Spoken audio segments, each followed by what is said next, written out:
Good afternoon, everybody. Welcome to B4 Live. This afternoon, we have the third of our 4 webinars today, focusing on the NEXUS program, which is a partnership program that we launched last October, where a private Oxfordshire company has the opportunity to partner up with a local social enterprise, charity, or startup business. We've got a number of people to hear from this morning to give you a little bit more of a flavour about what's going on generally in Oxfordshire at the moment, and also a bit more about the NEXUS partnership programme and how, particularly at this particular time, we're seeing a lot of businesses partnering up with great causes to help everyone get through what is obviously a challenging time for everybody. So first of all, I'd like to introduce Grant Hayward of Collaborant, and Grant's got a great handle on what's going on generally in Oxfordshire. So Grant, how are you finding things, and what sort of examples are you seeing of great causes and initiatives happening in Oxfordshire at the moment? Yeah, I mean, obviously, it's always, I find it difficult to describe this, but you know, there's a lot of bad stuff and darkness around, but in amongst that, there's some tremendous collaborations and some very positive things. I think there's a bit of noise as well. You'll remember, Richard, early on in this, you ran a webinar where a number of businesses came together, and I think one of the things I said there, and I still believe is true, is that we really have got to be careful we don't reinvent the wheel, and that we use what's there already. So, you know, we've got initiatives that I see, we've got Adrian Sell here, we've got initiatives like Oxfordshire All In, which OCF is behind, and it's bringing together organisations across the voluntary sector working with businesses. We've got Oxford Together working in the city. There's some fantastic stuff being done through Team Oxford, and I know we've got Hannah here as well. So Aspire are sort of working on that with other organisations. And for example, there, you know, a lot of furloughed staff are actually offering their time and doing some volunteering. People concerned about homelessness, and Jayne's done a lot of work with others over the last few years, bringing the Oxfordshire homeless movement together. So, you know, those that particularly want to support that, that's a good port of call. And then, of course, the Robin Network that's been around for a long time. And as we were saying just a little earlier, Richard, I think the important thing is that, you know, NEXUS is about creating partnerships, specific partnerships. But I think what we're seeing is a good little way of moving towards more formal and more structured partnerships. And just a flavour of a few things, really. I mean, I know I get stick for it, but it's no surprise that the likes of Blenheim are doing some tremendous stuff. You know, they're looking to use their kitchens and their supply chain to be able to prepare food for people that need it. They're doing some stuff that they hope to supply Barton, and they're working with Sophia and Oxfordshire All In and Oxford Together. We're also seeing, so Lucinda, who you introduced me to, she connected with Tim at Oxford United in the community, and they're doing some fantastic stuff with the Horrid Henry brand, helping with homework and stuff like that. And, you know, even social enterprises are coming forward. Anna at May Messy, I saw you promoting that quite a lot, are doing a lot in the community as well. So yeah, some really good stuff going on. I could go on, but some really good stuff going on. And I think what we need to be doing is making sure we're building on that, taking those great examples, inspiring others and showing them what they can do. And then when this is all over, the NEXUS program can actually help keep that going. Bloody hell. We've had Scott at the Atlantic join. Hello, Nick. Anyway, that's me done. Nick Streeter next to old Donald Sutherland there, Tim Wraith. It's who's who here. Yeah. Anyway, that'll do for me for now, I think. Brilliant, Grant. No, thanks for that. It's really good flavour. And yeah, I mean, the NEXUS program is great. We've got over 50 partnerships formed since we launched last October.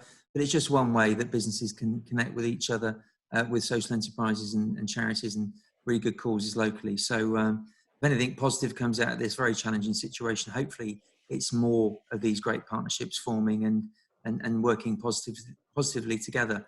So next up, we've got Jayne Woodley. So Jayne's Oxfordshire Community Foundation Chief Executive.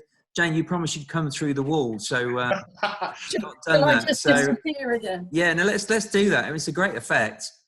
Keep going. That's it. And there we go. Exploding bricks. You can come in now, Jayne. Oh, she ran in. Fantastic. Bit of humour. All the things you do, hey. Good to see you, Jayne. Hi, Richard. And the other Richard's gone now. He wants to come through the wall. No, I mean, 2020, who would ever have thought we would find ourselves here having a webinar with many of you? And I think if we look back to sort of October last year, when NEXUS sort of had its first launch at the Jury's Inn, a lot of the conversation was around the need to prioritize and collaborate and actually focus down on fewer things. And if the last sort of 7 to 8 weeks have taught us anything, is actually what you can achieve when you just have one goal in mind. And at the moment, obviously, COVID-19 is affecting all of our plans. And so it's really timely that we find ourselves here talking about NEXUS and the opportunity for us to do more together. In particular, our motivation for wanting to get behind NEXUS was the Community Foundation had for some time been running Reciprocate, which was the Responsible Business Group. It's good to see Richard Venables on the call, Mark Beard and others who have been a large part of that history. And I think that the big challenge for us was how we could actually do that in a very purposeful way. And as we've talked about, find more partnerships that actually prioritise fewer things. So it just made sense for us to try and join forces and blend the best ideas and resources of Reciprocate, but bring those perhaps to a much wider audience and sort of networking capacity that the B4 muscle tends to have at its disposal. So I think there are huge opportunities ahead. I know maybe in earlier issues of the B4 magazine, at the beginning of the year, I talked about 2020 being the year of the rat. Chinese year of the rat. The Chinese year of the rat.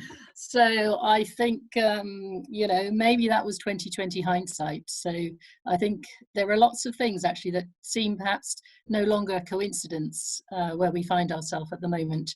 And I think it's always good if we can find ways to do things together, because I've no doubt that we can achieve more when we do actually work together. So it's sort of great to be here, and hopefully we can continue the conversation and looking at more examples of all the good things that are going on across the county.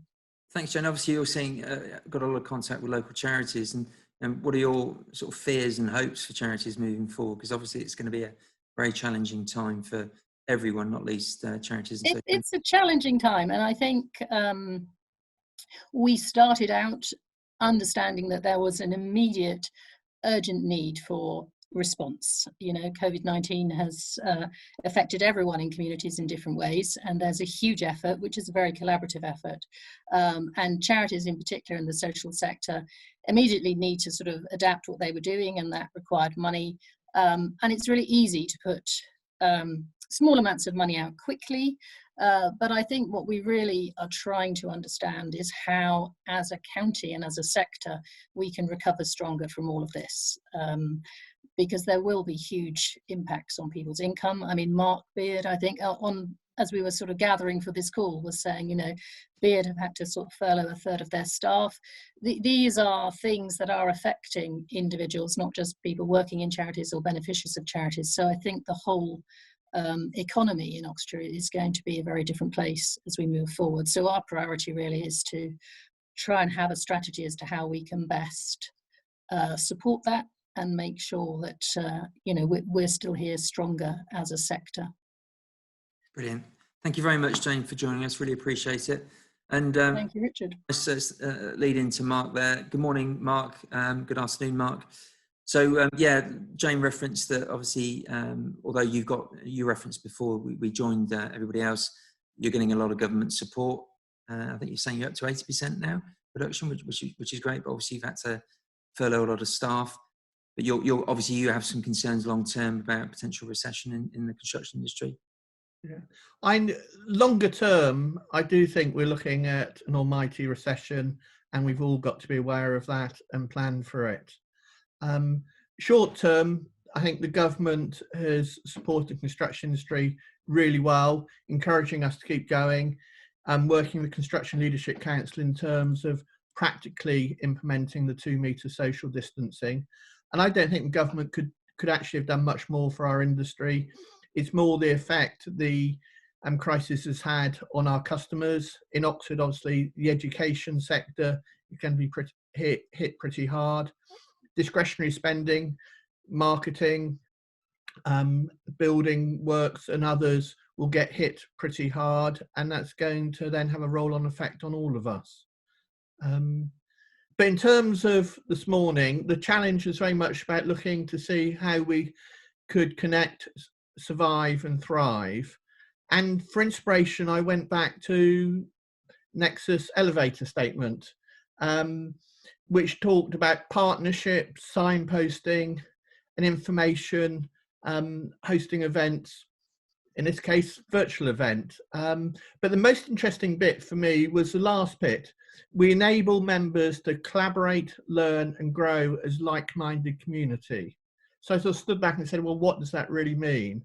I think in today's world, it's important to hold as many discussions as you can with as wide a variety of people as possible from as many different backgrounds, and try and gain as great a view as you can in terms of what's happening in the world. However challenging from a personal point of view, I think it's also important to carry on giving, keep in the habit of giving. That may be money, maybe one's time, but there are people out there who are in far, far worse state than us, and I think continuing to give is so important. The other thing I sort of reflected on is that we're all probably in the fastest learning curves of our adult lives, and trying to take something from each day and make sure that those positive builds up.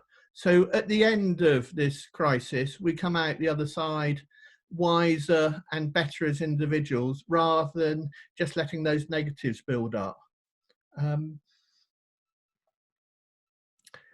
then just in terms of sort of that broader perspective, I do think in terms of going forward, the key to holding our organisations together, holding our community together, is goodwill.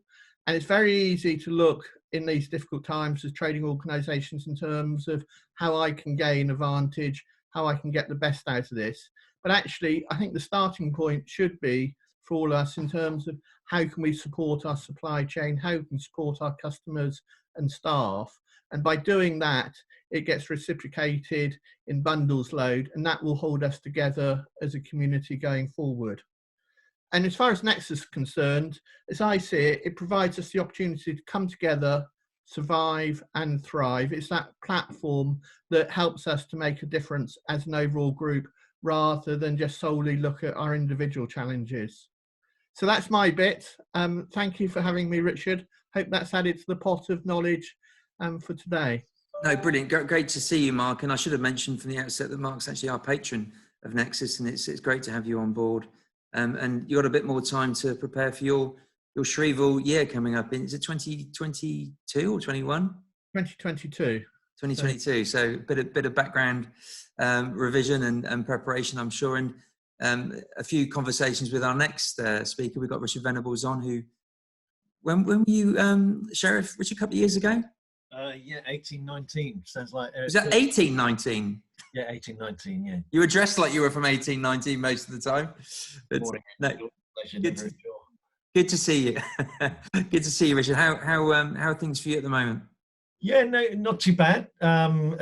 Getting by. Getting bored, being stuck in the home office. Longing for social interaction other than on Zoom. Reflective of the fact that I'm very fortunate. I live out in the countryside and I can get about and I can enjoy things. So there's some positives and negatives, but yeah, deeply concerned for the future as well. And I think you've asked me to comment on sort of hope for the future, or hopes for the future, and building on deeper connections and my reflections on that. And I think I'm just going to follow on from where Mark commented as well, which was that, you know, we don't really know where this will go and end, but it's going to be really tough for a lot of us. And recession / depression is a word that will come into the vocabulary more and more. Unfortunately, I think we've got to be very realistic and it is difficult to be realistic when we're in such challenging and difficult times. But ways are going to change, and I think that which has come about in the last couple of weeks, as Jayne reflected on, was community and our reflection on values. And I think that is going to come into the business lexicon as well, even more so than it has before, but in equally challenging ways when businesses are very much strapped for cash. How are we going to be able to give to the voluntary sector? How are we going to be able to give to charities when we're trying to keep our own businesses afloat? Having said that, I think there is a desire to be more community-based, to think more locally, and to change the ways that we do things. So there will be a value shift, but it might not necessarily be about money. And I've spoken in the past about social capital, which is how we can do things individually and corporately with our staff or assets. I hope that people will feel more inclined to help the third sector, charitable sector. Personally, I think that we have to worry about the deeper polarisation of our society. And especially in Oxfordshire, which we know is polarised. I think we have to think very carefully about school-aged children. The sector which is going to be hit most in the economy, I think, is the leisure and the retail sector. Tourism is unlikely to come back for at least 2 years or more, unfortunately.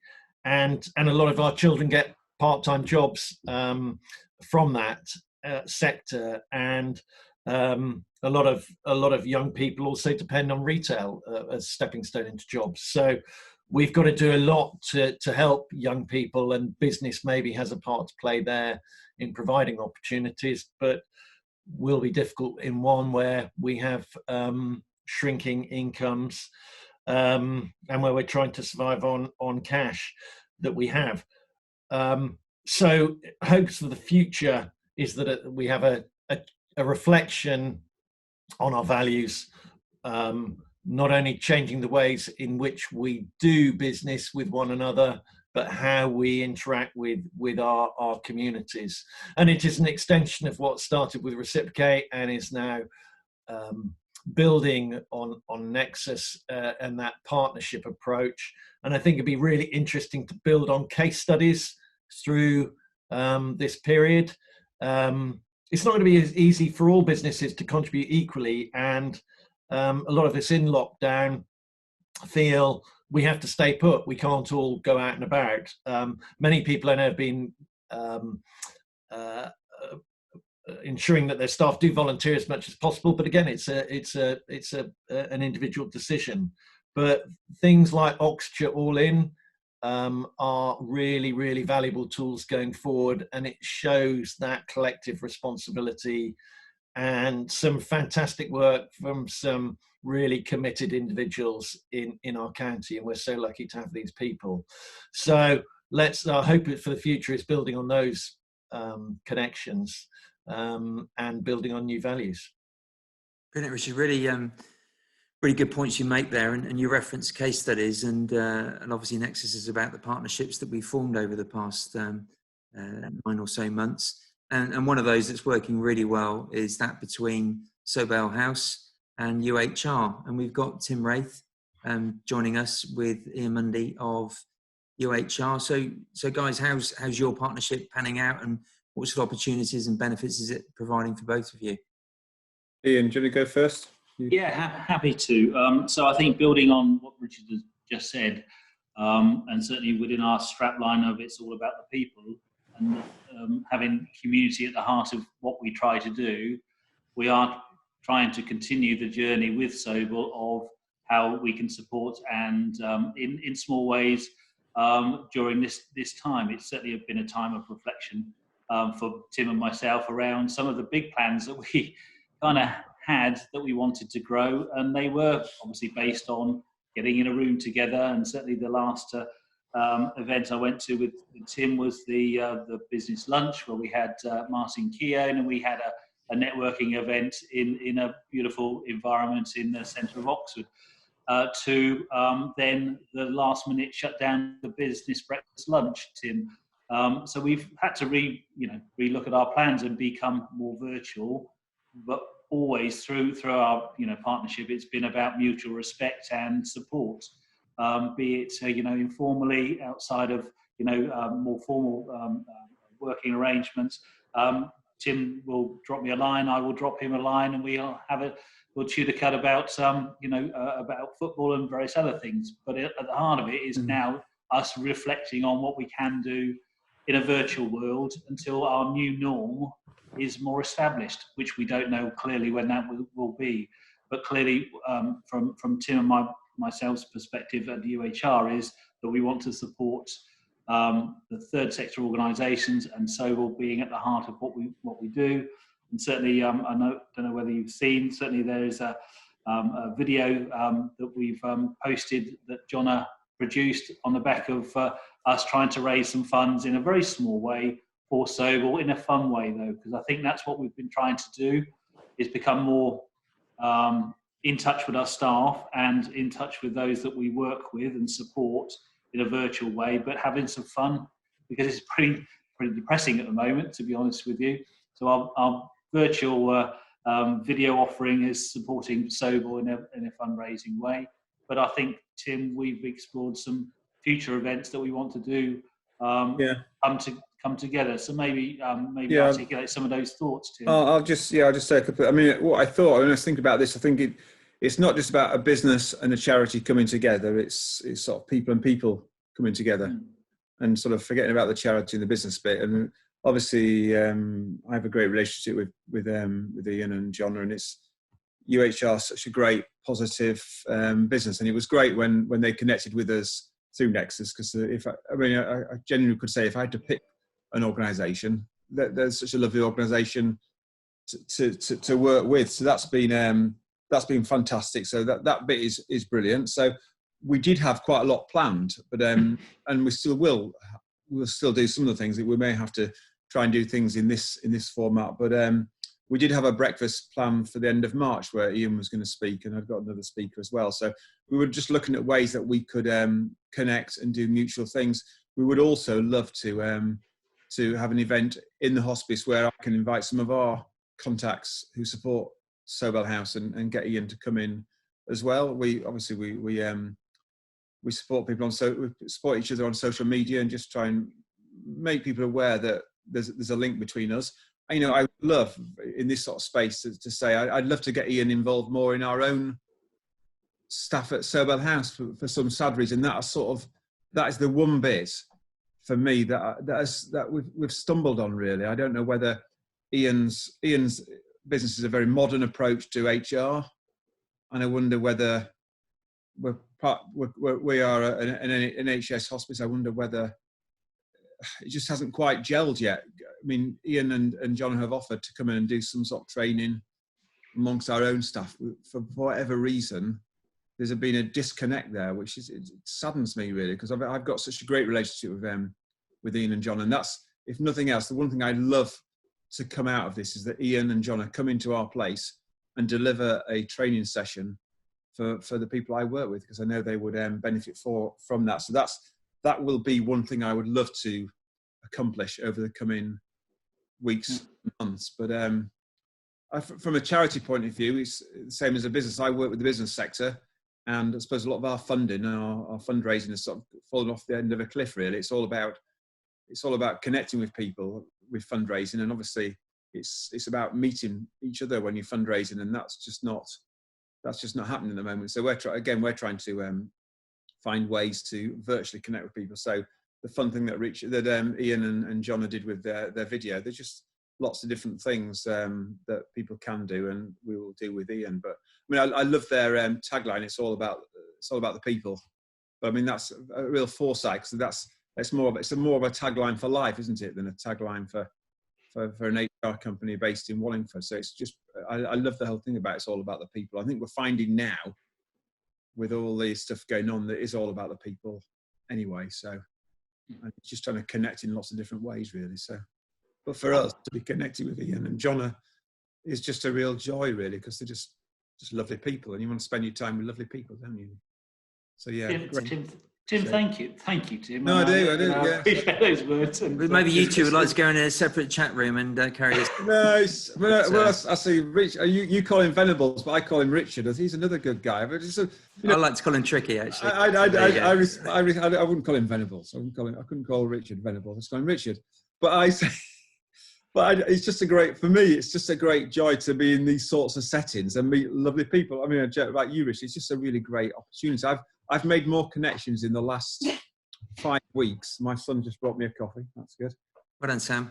I've made more connections in the last 5 weeks than I think I have in the last 2 years, really.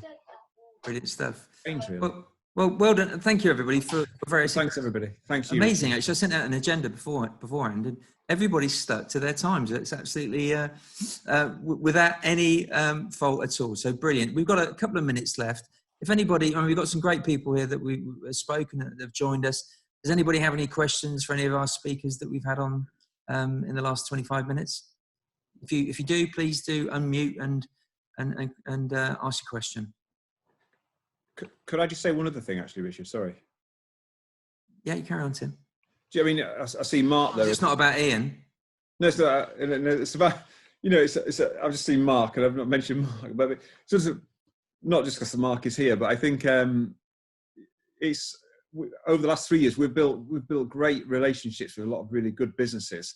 But one thing I've noticed about all the businesses that we've built relationships with is the people at the top who really set that tone of a business. And I think Mark's been a great supporter of ours over the last sort of 3 years that I've been there. So, and I think with what we're looking at now in this age of COVID-19, there's a real need for leaders, isn't there? I think we're looking in all aspects of life. We're looking at people who are leading because they're the ones who have to make all the big decisions. So it's sort of it's a real quality of leaders that we're looking at, and obviously grateful to Mark for what he does for Sable House as well. So brilliant, thanks, Tim.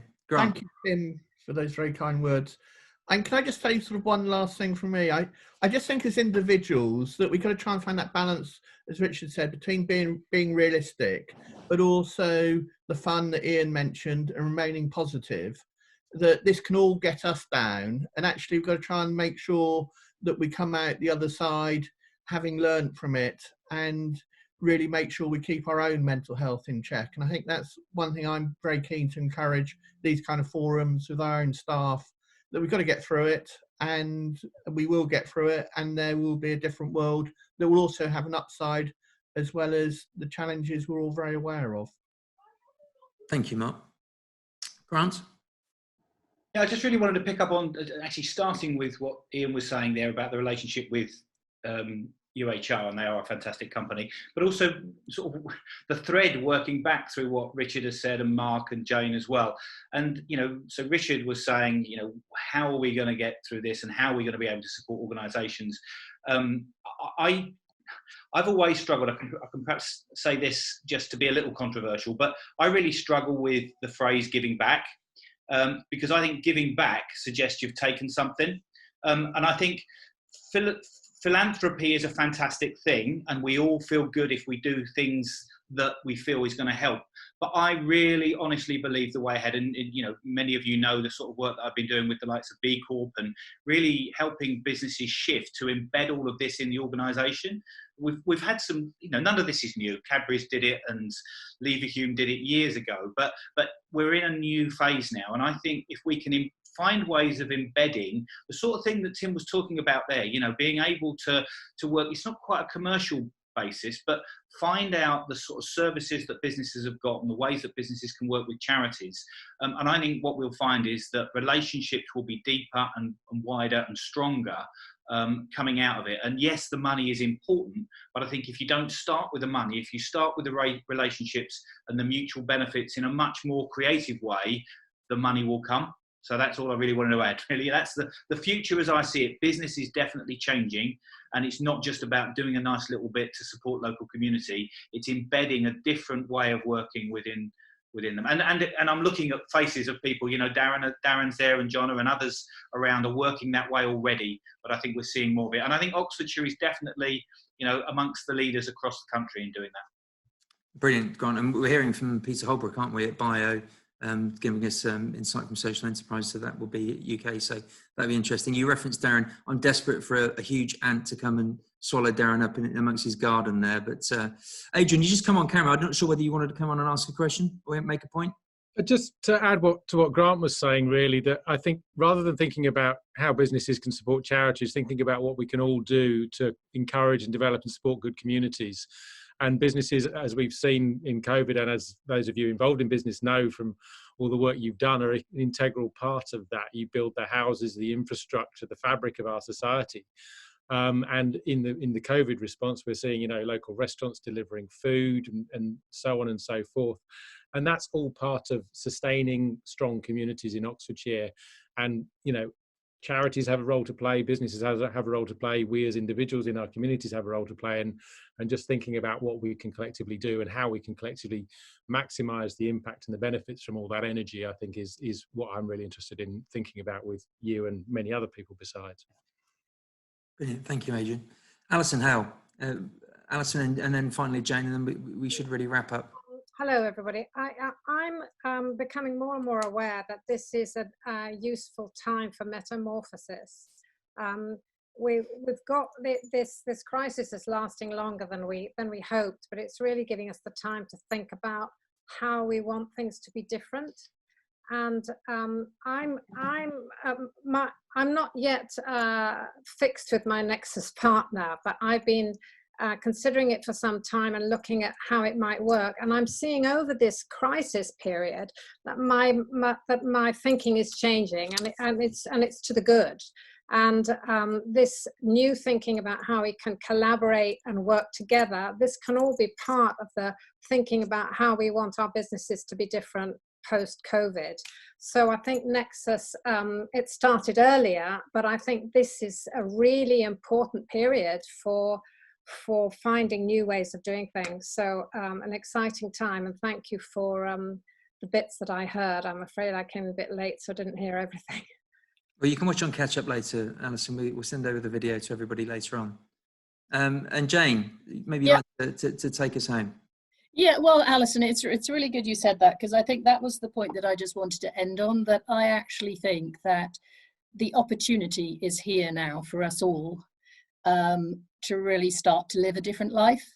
And that involves all of the constituent parts that are in a community, obviously business being a very big part of that, but actually as individuals. And I think if the last sort of 7 to 8 weeks have taught us anything, is that anything is possible if we really want it.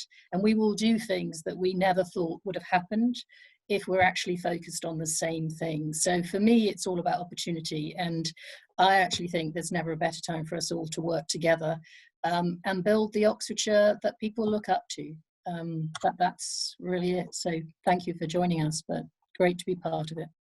Brilliant, Jane. I really appreciate it. And thank you to you, to Grant, to Mark, Richard, Ian and Tim for having your say this morning. This afternoon been really inspiring, and hopefully everybody that's joined us has got something positive out of the various contributions. That's it from us. We will, as I say, send out the video later on today, and we'll be doing the NEXUS webinars on a regular basis. So anybody that would like to, that's a NEXUS partner that would like to join us, please do drop me a note. But thank you for your time, everybody, and we look forward to seeing you soon. Take care.